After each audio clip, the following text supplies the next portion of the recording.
Good morning. Welcome to Gimpy's History Corner. I'm the guy they call Gimpy. And here's a picture of my grandsons who named me Gimpy. We're outside walking this past Christmas with Scott and Casey from New York City. Walking through Andy's neighborhood at Christmas time on their scooters. The boys love their scooters.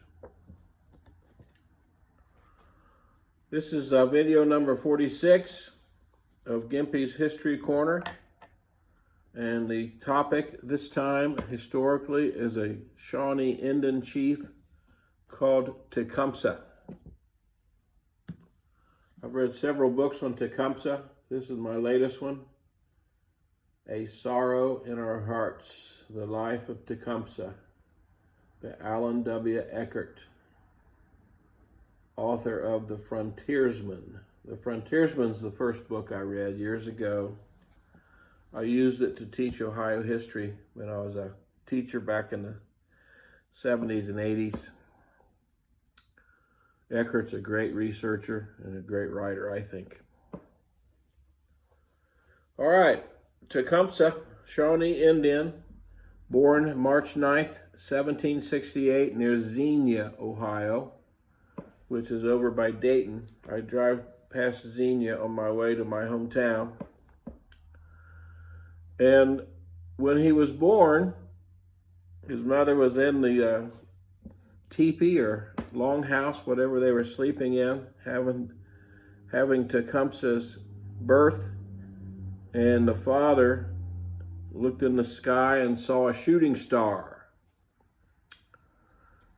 And those Shawnees believed that if you see something at the time of birth or near the time of birth that's significant, that leads you to their name.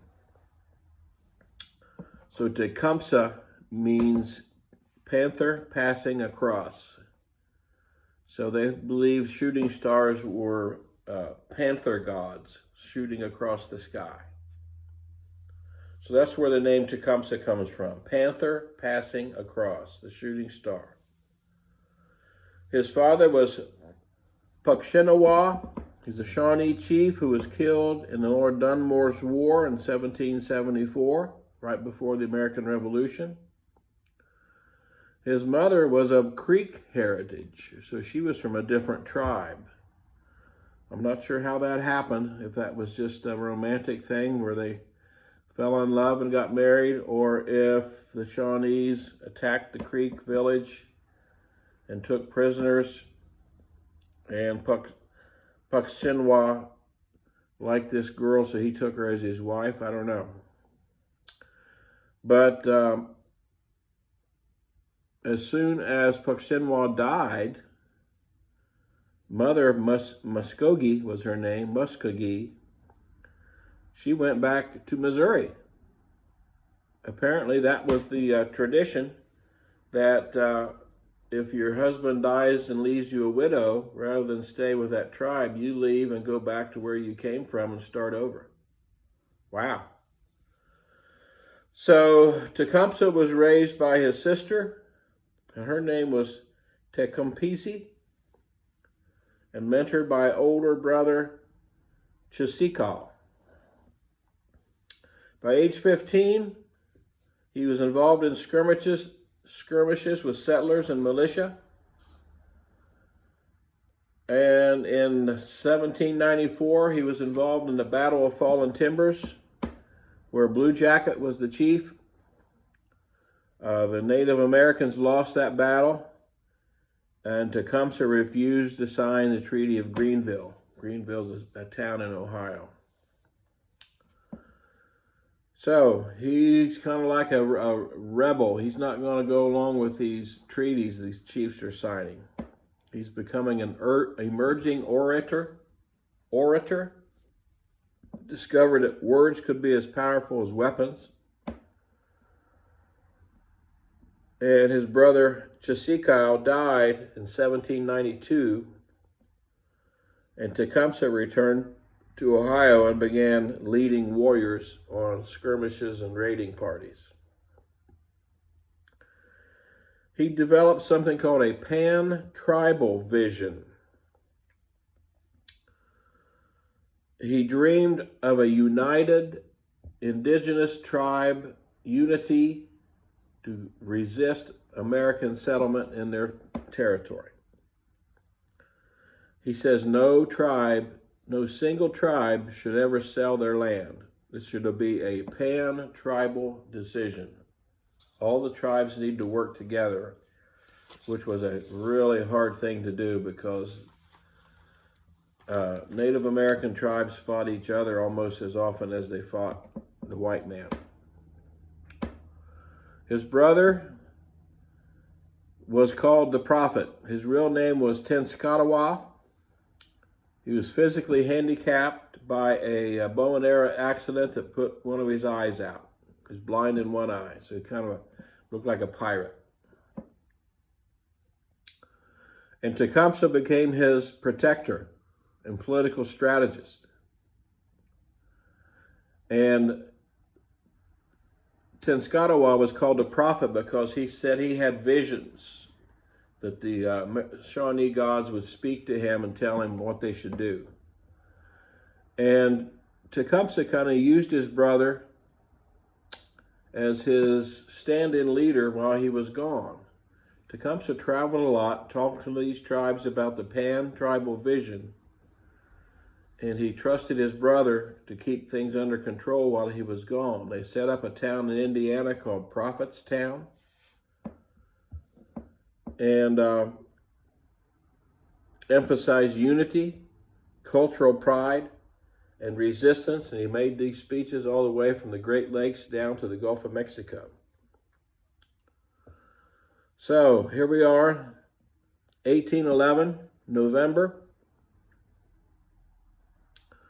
Battle of Tippecanoe, Indiana. I've been to this site. There's a monument there and a museum. It's near Lafayette, Indiana, near Purdue University. And Tecumseh was away. His brother, the prophet, got this vision. Says, okay, we should not wait on my brother, the great military leader, to come back. My vision tells me we should attack now. So William Tecumseh Sherman was nearby in his camp. William Henry Harrison.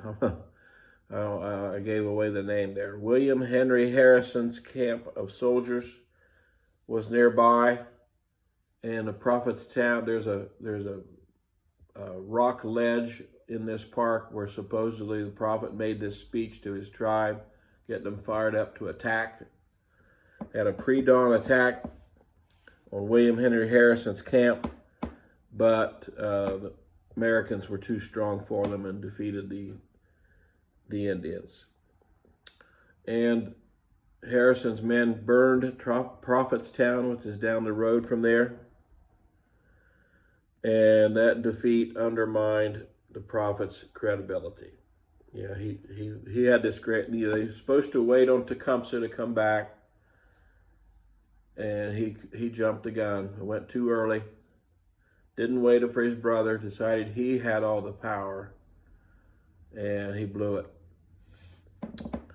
All right, so that was in November, and Tecumseh had been telling all these pan-tribal vision speeches to these tribes, and they're saying, oh, how do we know it's time to attack?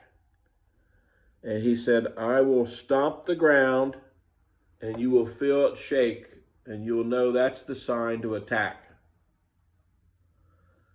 And hallelujah, December 16th, a little over a month after Prophetstown,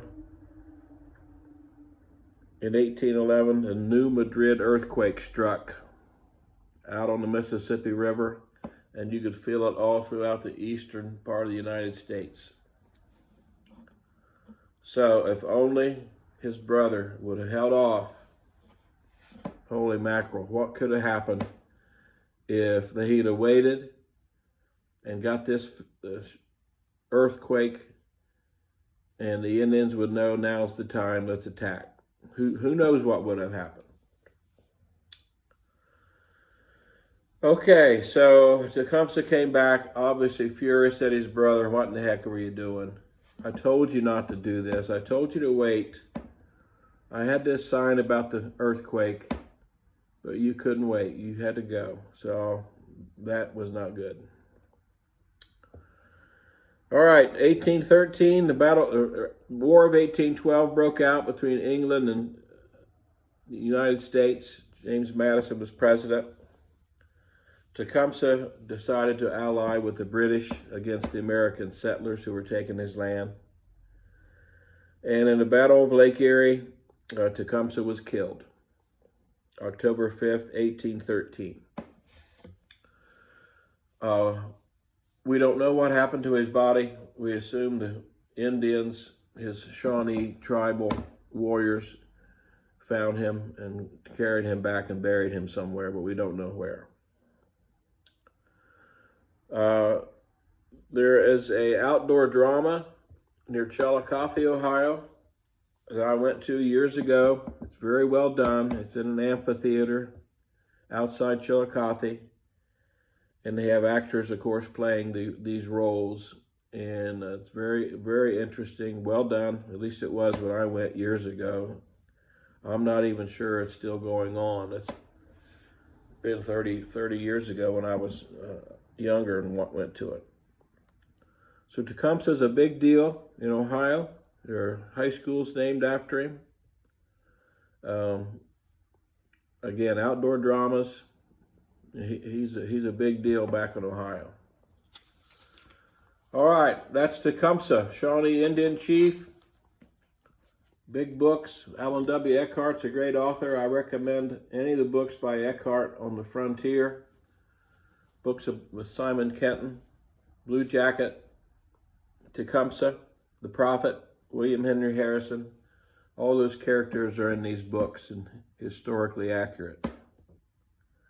Okay, what would have happened if the prophet would have waited like he was instructed to do?